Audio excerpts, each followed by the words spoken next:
ओम शांति। सभी को Om Shanti. Good morning. आज की वाणी है 17/6 की, और आज की वाणी में बाबा ने याद के ऊपर तो रोज़ बोलते ही हैं, आज भी बोला है। और बाबा ने ये कहा कि जितना हम बाबा की याद में रहेंगे उतना ही विक्रम विनाश होंगे। फिर बाबा ने कहा कि ड्रामा का ज्ञान हम बच्चों को बाबा ने दिया है। सतयुग की बातें आज की मुरली में बाबा ने बहुत सुंदर से समझाए हैं कि सतयुग में एक धर्म होगा, वहाँ आदि सनातन देवी देवता धर्म है, ऐसा समझेंगे नहीं, क्योंकि एक ही धर्म होगा और पवित्र भी रहना है। कल भी बाबा ने कहा था अखंड महादानी, अखंड दानी और परोपकारी बनना है। आज भी बाबा ने कहा है कि परोपकारी और संतुष्ट मनी बनना है। तो आज की वाणी हम विस्तार से सुन रहे हैं। बाबा ने कहा, मीठे बच्चे, याद में रहो तो दूर होते भी साथ में हो। याद में रहो तो दूर होते भी साथ में हो। याद से साथ का भी अनुभव होता है और विक्रम भी विनाश होते हैं। आज का प्रश्न पूछा है बाबा, दूरदेशी बाप बच्चों को दूरांदेशी बनाने के लिए कौन सा ज्ञान देते हैं? बाबा ने उत्तर में कहा, आत्मा कैसे चक्र में भिन्न भिन्न वर्णों में आती है, इसका ज्ञान दूरांदेशी बाप ही देते हैं। तुम जानते हो कि अभी हम ब्राह्मण वर्ण के हैं। इसके पहले जब ज्ञान नहीं था तो हम शूद्र वर्ण के थे। उसके पहले वैश्य के थे, वैश्य वर्ण के थे। दूर देश में रहने वाला बाप आकर यह दूरांदेशी बनने का सारा ज्ञान बच्चों को देते हैं।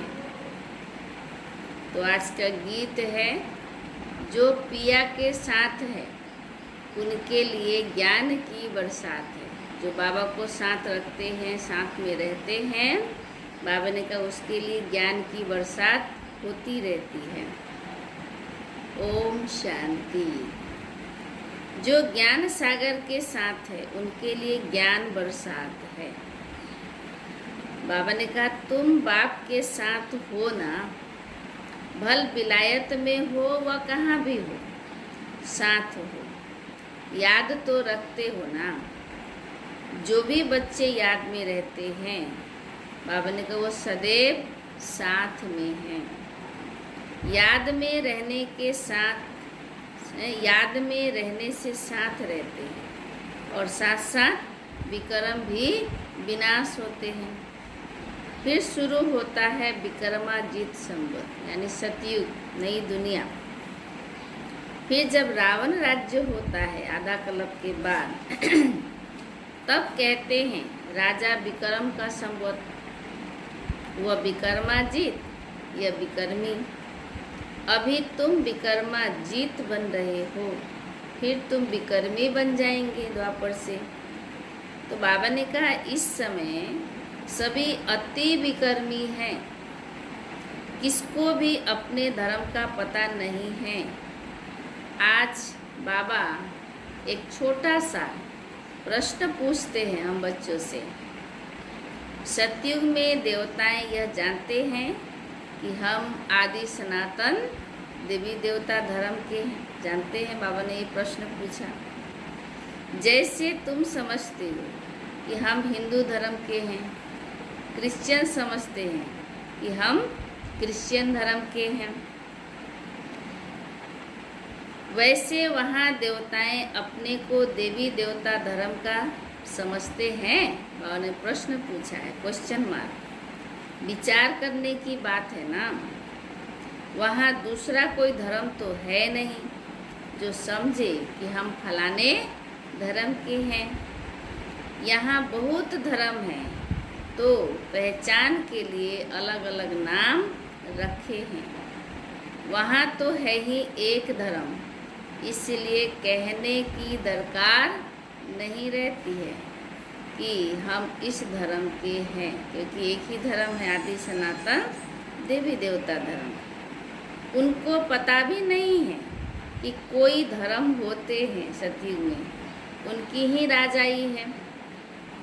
अभी तुम जानते हो कि हम आदि सनातन देवी देवता धर्म के हैं। देवी देवता और कोई को कहा नहीं जा सकता। बाबा ने कहा पतित होने के कारण अपने को देवता कह नहीं सकते, पवित्र को ही देवता कहा जाता है, जिसके लिए बाबा हमारे ऊपर इतना पुरुषार्थ कर रहे हैं पवित्र बनाने के लिए। वहाँ ऐसी कोई बात होती नहीं, कोई से भेंट नहीं की जा सकती है, क्योंकि एक ही है। अभी तुम संगम युग पर हो, जानते हो आदि सनातन देवी देवता धर्म फिर से स्थापन हो रहा है। वहाँ तो धर्म की बात ही नहीं है, क्योंकि है ही एक धर्म। यह भी बच्चों को समझाया है। यह जो कहते हैं महाप्रलय होती है, अर्थात कुछ भी नहीं रहता है, यह भी रॉन्ग हो जाता है।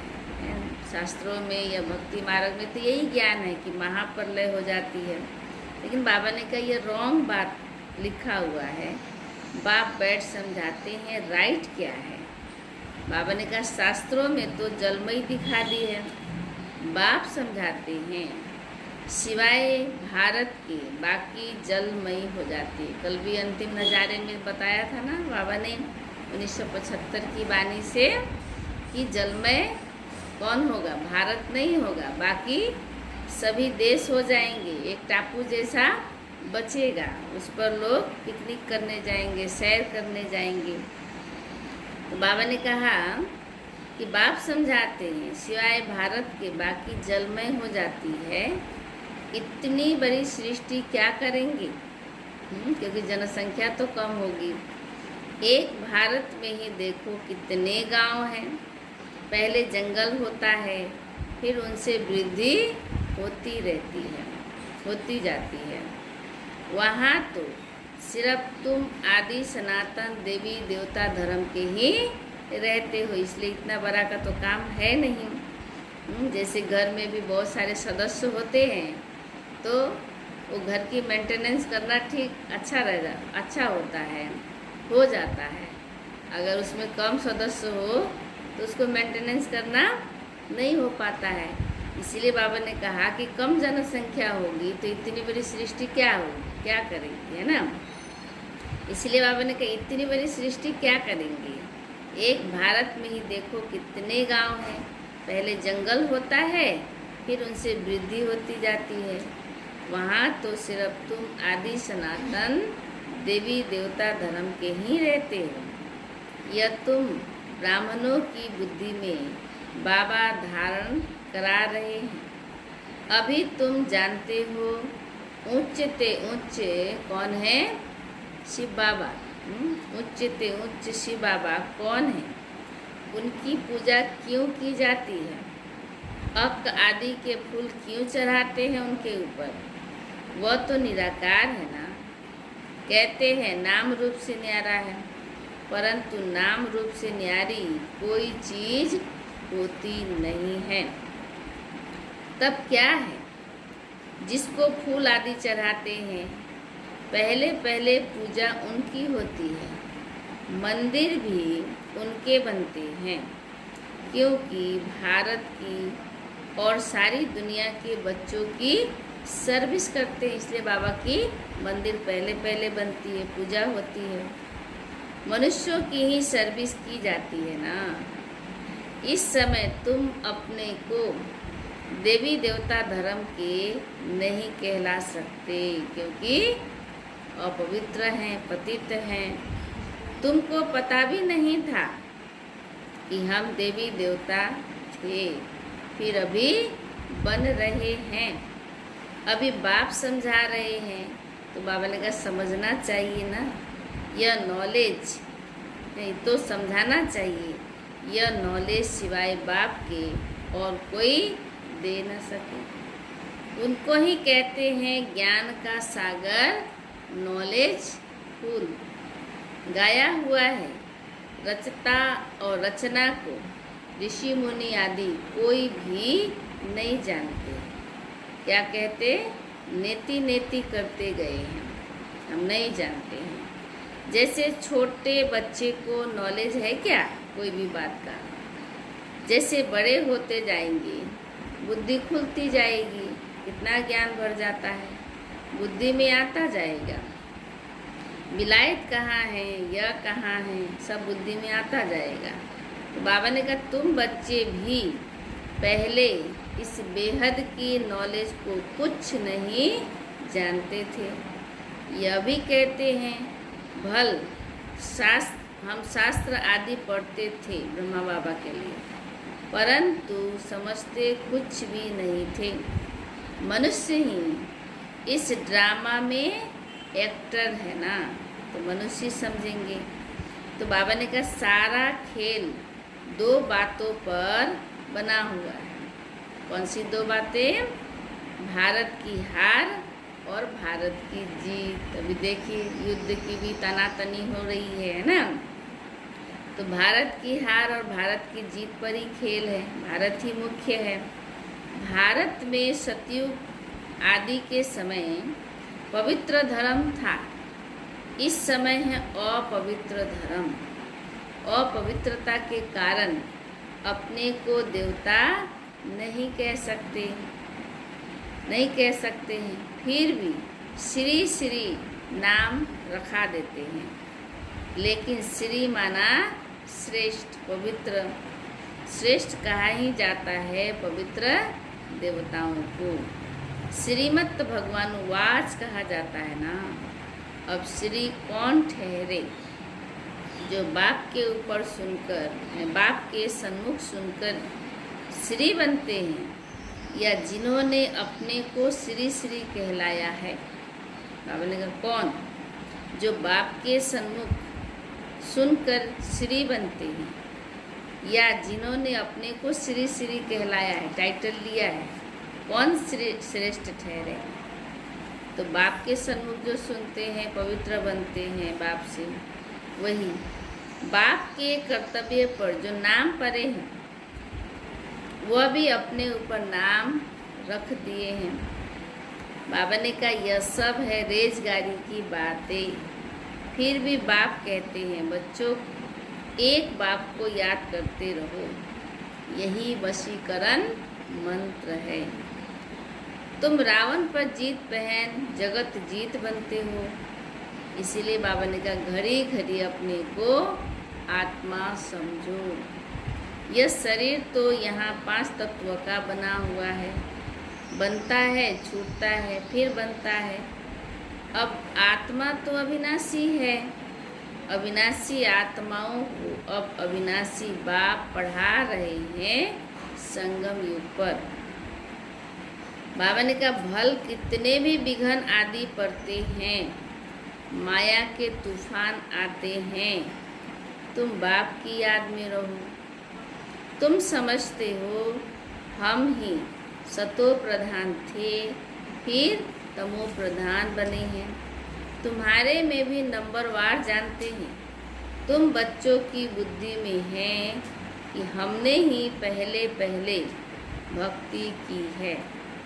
जरूर जिसने पहले पहले भक्ति की है उसने ही शिव का मंदिर बनाया, क्योंकि धनवान भी वह थे ना।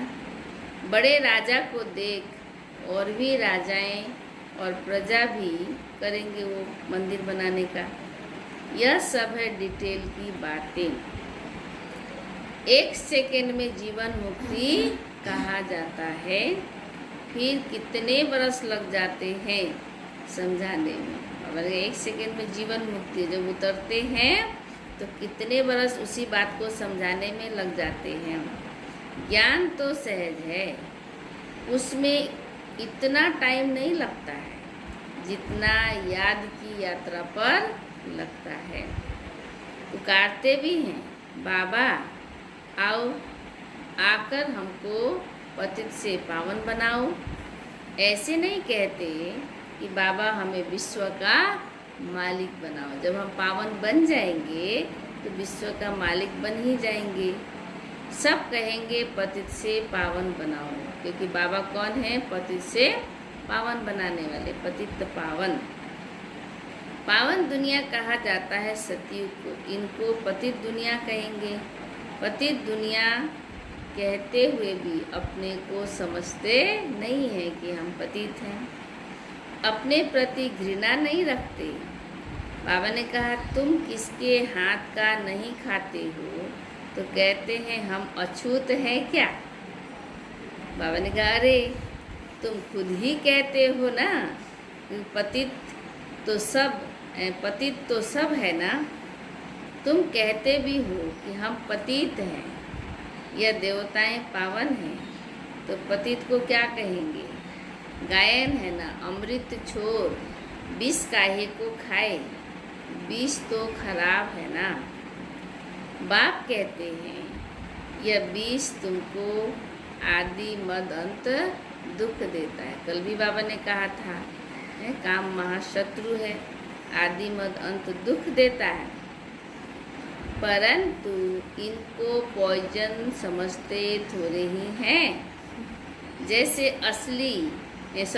जैसे अमल बिगड़ नहीं रह सकता। शराब जो पीते हैं, कोई भी नशा करते हैं, शराब की आदत वाला शराब बिगड़ रह न सके। लड़ाई का समय होता है तो उनको शराब पिलाकर नशा चढ़ाए लड़ाई पर भेज देते हैं। नशा मिला बस समझेंगे हमको ऐसा करना है। उन लोगों को मरने का डर नहीं रहता है। कहाँ भी बम्स ले जाकर बम्स सहित गिरते हैं। गायन भी है, मुस्लिमों की लड़ाई लगी। राइट बात अभी तुम प्रैक्टिकल में देख रहे हो। आगे तो सिर्फ पढ़ते थे कि पेट से मुसल निकाले, फिर यह किया। अभी तुम समझते हो कि पांडव कौन है, कौरव कौन है। स्वर्गवासी बनने के लिए पांडवों ने जीते जी देह अभिमान से गलने का पुरुषार्थ किया। वो पांडव कौन? हम बच्चे। तुम अभी यह पुरानी जुत्ती छोड़ने का पुरुषार्थ करते हो, कहते हो ना पुरानी जुत्ती छोड़ नहीं लेनी है। बाप बच्चों को ही समझाते हैं। बाप कहते हैं मैं कल्प आता हूँ हर 5000 बरस के बाद। मेरा नाम है शिव कल्याणकारी। शिव जयंती भी मनाते हैं। भक्ति मार्ग के लिए कितने मंदिर आदि बनाते हैं। नाम भी बहुत रख दिए हैं। देवियों के भी ऐसे नाम रख देते हैं। तो बाबा ने कहा इस समय तुम्हारी पूजा हो रही है, यह भी तुम बच्चे ही जानते हो। जिसकी हम पूजा करते हैं वह हमको पढ़ाते हैं। शिव बाबा स्वयं भगवान हमें पढ़ाते हैं। जिन लक्ष्मी नारायण के हम पुजारी थे वह अभी हम खुद बन रहे हैं। यह ज्ञान बुद्धि में है। सिमरन करते रहो, फिर औरों को भी सुनाओ। बहुत है जो धारणा नहीं कर सकते हैं। तो बाबा कहते हैं जास्ती धारणा नहीं कर सकते हो तो कोई हर्जा नहीं है। बाबा ने कहा एक बाप को याद करो। याद की तो धारणा है ना, बाप को ही याद करते रहो। बाबा ने कहा जिनकी मुरली नहीं चलती है तो यहाँ बैठे सिमरन करें। यहाँ कोई बंधन झंझट आदि है नहीं। घर में बाल बच्चों आदि का वातावरण देख वह नशा गुम हो जाता है। यहाँ चित्र भी रखे हैं, इसको भी समझाना बहुत सहज है। बाबा ने कहा वो लोग तो गीता आदि पूरी कंठ कर लेते हैं। सिख लोगों को भी ग्रंथ कंठ रहता है, तुमको क्या कंठ करना है? बाबा ने पूछा। तुमको एक ही बात कंठ करना है, बाप को याद करने का। तुम कहते भी हो बाबा यह बिल्कुल नई चीज़, यह एक ही समय है, जबकि तुमको अपने को आत्मा समझ एक बाप को याद करना है। 5000 बरस पहले भी सिखाया था, और कोई की ताकत नहीं जो ऐसे समझा सके। ज्ञान सागर है ही एक बाप, दूसरा कोई हो न सके। ज्ञान सागर बाप ही तुमको समझाते हैं। आजकल ऐसे भी बहुत निकले हैं जो कहते हैं हमने अवतार लिया है, इसलिए सच की स्थापना में कितने विघ्न पड़ते हैं। क्योंकि बहुत सारे भगवान है, किसको सच माने, किस में जाए नहीं जाए। तो बाबा ने कहा सच की स्थापना में ऐसे बातों से विघ्न पड़ते हैं कि बहुत सारे अपने को भगवान समझते हैं। परंतु गाया हुआ है सच की नाव हिलेगी डुलेगी लेकिन डूबेगी नहीं है। विघ्न तो आएंगे लेकिन बाबा ने कहा डूबेगी नहीं। अब तुम बच्चे बाप के पास आते हो, तुम्हारे दिल में कितनी खुशी रहनी चाहिए। आगे यात्रा पर जाते थे तो दिल में क्या आता था? अभी घर बार छोड़ यहाँ आते हो तो क्या ख्यालात आते हैं? हम बाप दादा के पास जाते हैं। बाप ने यह भी समझाया है, मुझे सिर्फ शिव बाबा कहते हैं। जिनमें प्रवेश किया है वह है ब्रह्मा। बिरादरियाँ होती है ना, पहली बिरादरी ब्राह्मणों की है, फिर देवताओं की बिरादरी हो जाती है। अभी दूरदेशी बाप बच्चों को दूरानदेशी बनाते हैं कि पहले हम देवता थे, फिर क्षत्रिय वैश्य शूद्र बने। तो बाबा ने सारी ज्ञान इस समय में देते हैं, इसलिए दूरानदेशी बनाते हैं। तुम जानते हो आत्मा कैसे सारे चक्र में भिन्न भिन्न वर्णों में आती है, इसका ज्ञान दूरानदेशी बाप ही देते हैं। बाबा ने कहा तुम विचार करेंगे, अभी हम ब्राह्मण वर्ण के हैं। इसके पहले जब ज्ञान नहीं था तो शूद्र वर्ण के थे। हमारा है ग्रेट ग्रेट ग्रैंडफादर, ग्रेट शूद्र, ग्रेट वैश्य, ग्रेट क्षत्रिय, इनके पहले ग्रेट ब्राह्मण थे। अब यह बातें सिवाय बाप के और कोई समझा न सके। इनको कहा जाता है दूरानदेशी का ज्ञान। दूर देश में रहने वाला बाप आकर दूर देश का सारा ज्ञान देते हैं बच्चों को। तुम जानते हो हमारा बाबा दूर देश से इसमें आते हैं। यह पराया देश, पराया राज्य है। शिव बाबा को अपना शरीर नहीं है और वह है ज्ञान का सागर। देखो शिव बाबा को अपना शरीर नहीं है और वो ज्ञान का सागर है। इसलिए पर काया प्रवेश करके दूर देश से आकर पर काया प्रवेश कर हमें ज्ञान देते हैं। स्वर्ग का राज्य भी उनको देना है। कृष्ण थोड़े ही देंगे, शिव बाबा ही देंगे। कृष्ण को बाबा नहीं कहेंगे।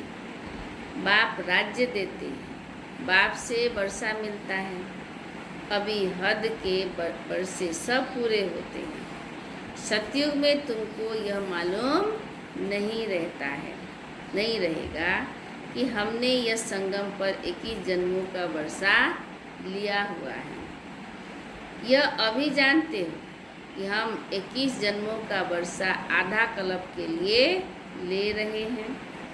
21 पीढ़ी यानी बाबा ने 2-3 दिन पहले भी मुरली में सुनाया था। 21 पीढ़ी का मतलब है पूरी आयु।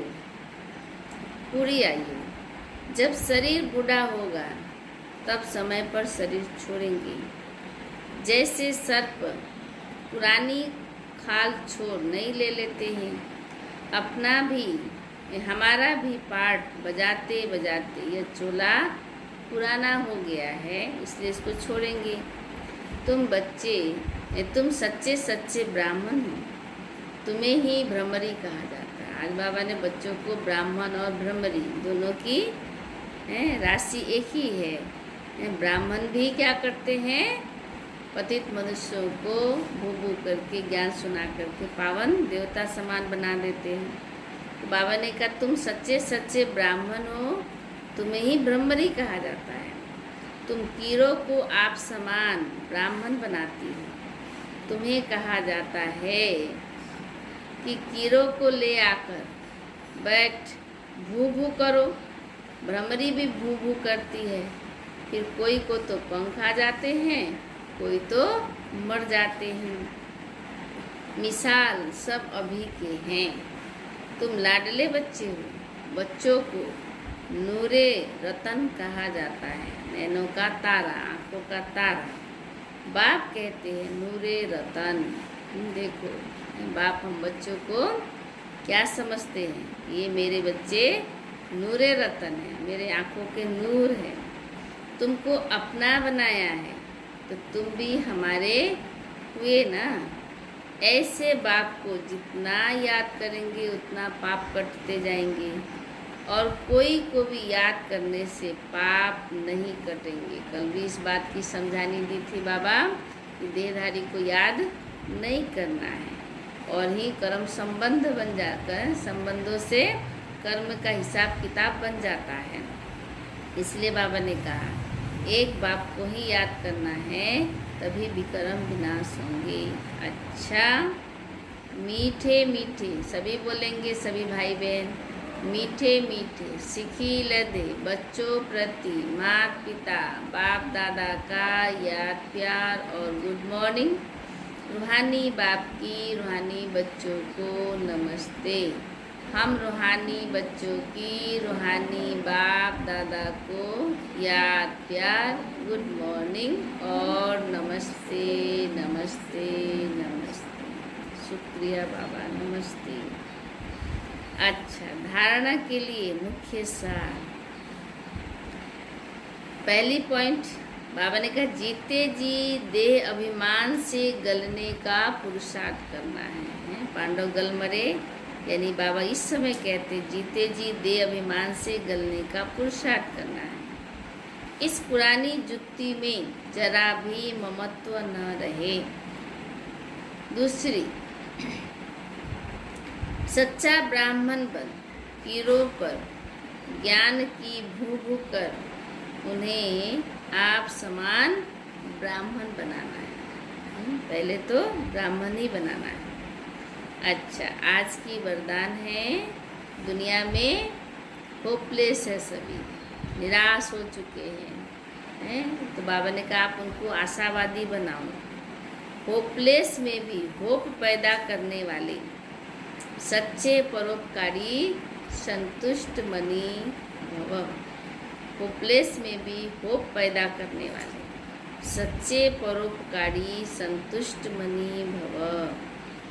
बाबा विस्तार से समझाते हैं, त्रिकालदर्शी बन हर आत्मा की कमजोरी को परखते हुए उनकी कमजोरी को स्वयं में धारण करने या वर्णन करने के बजाय कमजोरी रूपी कांटे को कल्याणकारी स्वरूप से समाप्त कर देना, कांटे को फूल बना देना, स्वयं भी संतुष्ट मणि के समान संतुष्ट रहना और सर्व को संतुष्ट करना, जिसके प्रति सब निराशा दिखाए, ऐसे व्यक्ति व ऐसी स्थिति में सदा के लिए आशा के दीपक जगाना अर्थात दिल शिकस्त को शक्तिवान बना देना, ऐसा श्रेष्ठ कर्तव्य चलता रहे तो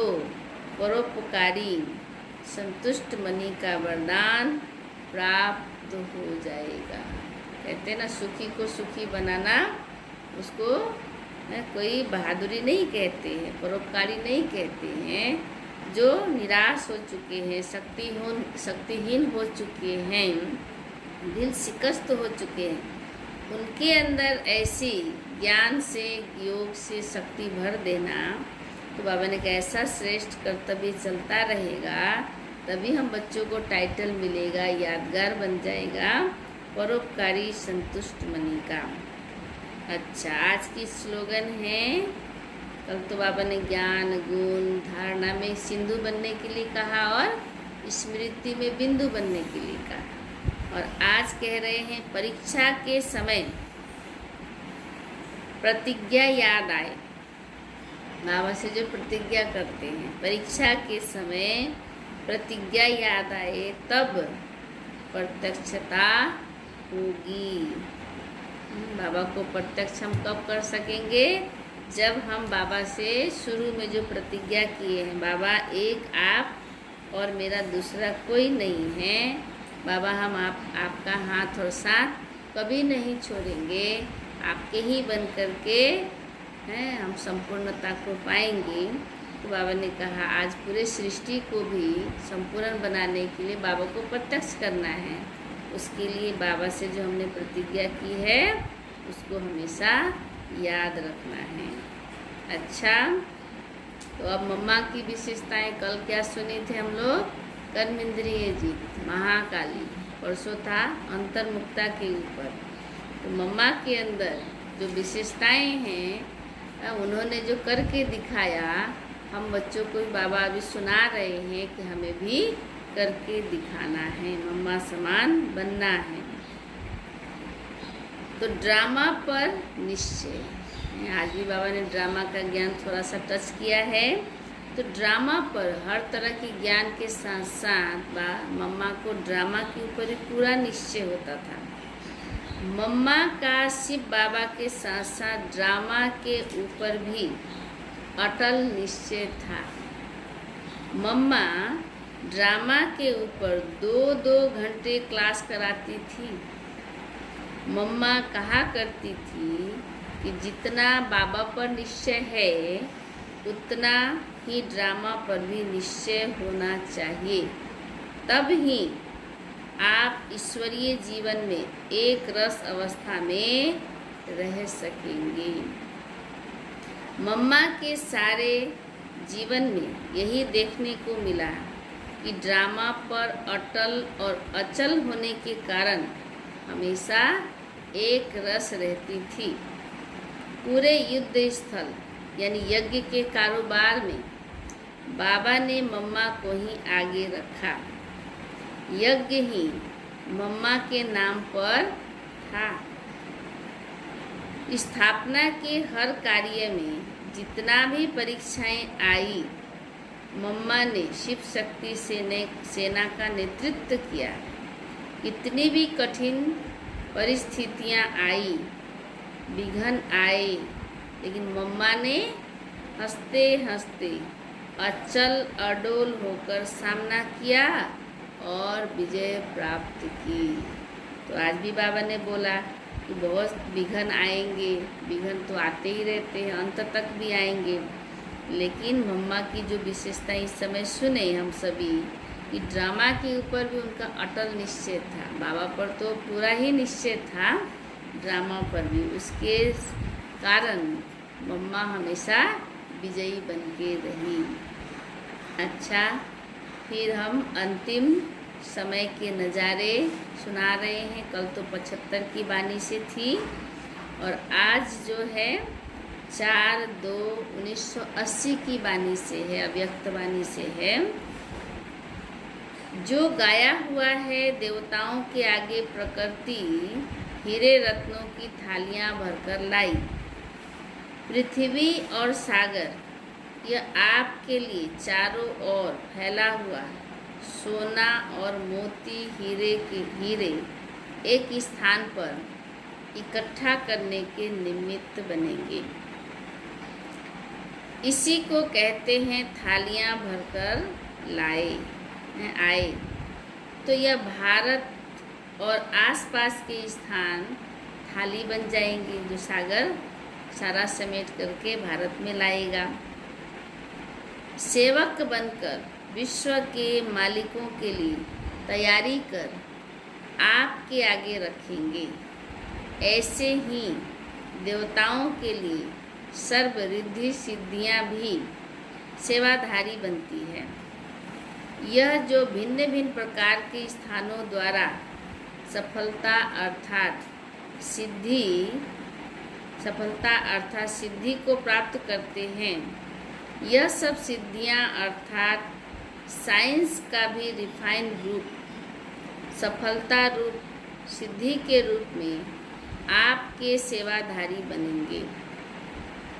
यह जो भिन्न भिन्न डिपार्टमेंट वाले हैं, वह अपने अपने नॉलेज सिद्धि, इन्वेंशन की सिद्धि आपकी सेवा में लगाएंगे। अभी भी देखो सेवा हो ही रही है, साइंस के साधन से ज़्यादा ही हो रही है पहले से।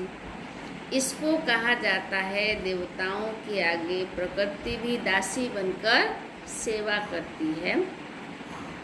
ऑर्डर किया और कार्य हुआ तो समझा आपका कितना बड़ा भाग्य है और आगे चलकर क्या क्या होने वाला है। तो सिद्धि स्वरूप बनने के लिए बाबा जो हमें ज्ञान दिए हैं, उस ज्ञान को हमें बुद्धि में रख के बाबा की याद में रह कर के एक बाबा पर अटल निश्चय करके आगे बढ़ते रहेंगे, सिद्धियां प्राप्त होती रहेगी। अच्छा, ओम शांति। सभी भाई बहनों को ओम शांति। अभी चलते हैं प्यारे बाबा की याद में, और आज की मुरली में जो बाबा ने मुख्य मुख्य बातों पर प्रकाश डाले हैं, इशारा दिए हैं, रिवाइज कराए हैं, उसको भी हम बुद्धि में उगारते रहेंगे, स्मृति में लाएंगे और दिन भर उसी स्मृति में रह कर के बाबा की याद से हर कर्म करते हम क्या बन जाएंगे? विजयी आत्मा बन जाएंगे। और आज का सोमान है परोपकारी, मैं परोपकारी संतुष्ट मनी आत्मा हूँ। चलिए।